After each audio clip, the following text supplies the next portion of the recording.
shacabka ismaamulka Wajeer oo cariisan ayaa labada duhurnimo ee maanta xireen aqalka hoose ee baarlamaanka Wajeer halkaas oo ay mudaaharaad ka sameeyeen.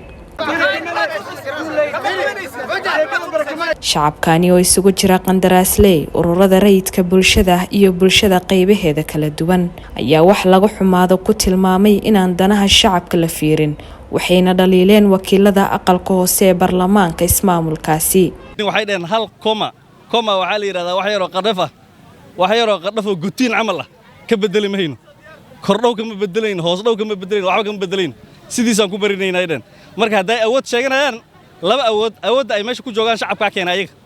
marka haddana waxaan tusaynaa in shacabka ay eri karaan haddana oo ay ka joojin karaan shaqadooda. marka hadda waxa uu wacdahay iska laabteeno ha soo hagaajiyeen dib ha nooga yeeraan haddana aan aragno budgetkii oo saxsan. waxaan ku heshiinay budgetka hadda la keen cad caasay qaldanay qodobyo badan aasay baarlamaanka imagine kay sharciga ma qoray inaad baarlamaan aas qaba horumar lacageed 40 milyan ayaa ugu jirto. waxaan ku heshiinay in laga bixiyo wixii wax isbedelay malaha MCS-ki waxa jirtaa qof kasta projectigiisu gashtay markaan dadweynaha waxa banding bills ka maqnay lama danaynin ninkii shalay ballan qaaday oo ilaahay baan tala saarnay dhahay been uu sheegay Wajeerow lacagtiin way tagtay wax idin maqan malaha ilaahay baa in maqan laakiin hadaa saaxataan MCS ku haleynaysin malaha MBS ku haleynaysin malaha.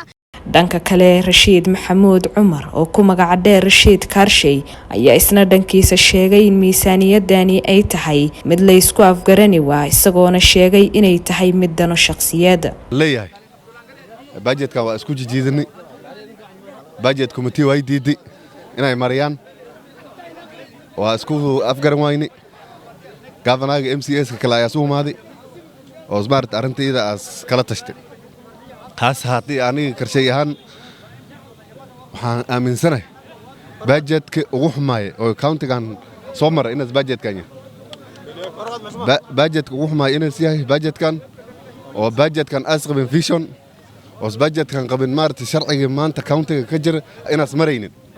budget looga soo tashtay Nairobi inaas yahay oo maartay dadka Wajeer shaqo aan u haynin, budget of politicians inaas yahay.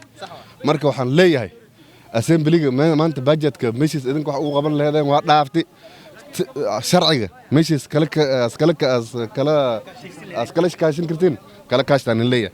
aniga Soomaa supportkayga waa idin siinaa, waxa Allah wax ugu baahantiin waa diyaar aan u hay. meesha hadda baarlamaanka aan u socdona maanta waa diiday inaan saxiix budgetka asaga maalinta kale COVID-19 budgetka la saxiixay ana waa diiday ma kata mesama assemblyga haddii arrintan aniga raalli kami maanta sida oo kale budgetka markaan akhri oon fiiri budget dan Wajeer ma waa dan aniga shakhsi ah oo maartay nimanka siyaasiyiinta ay iska leeyihiin.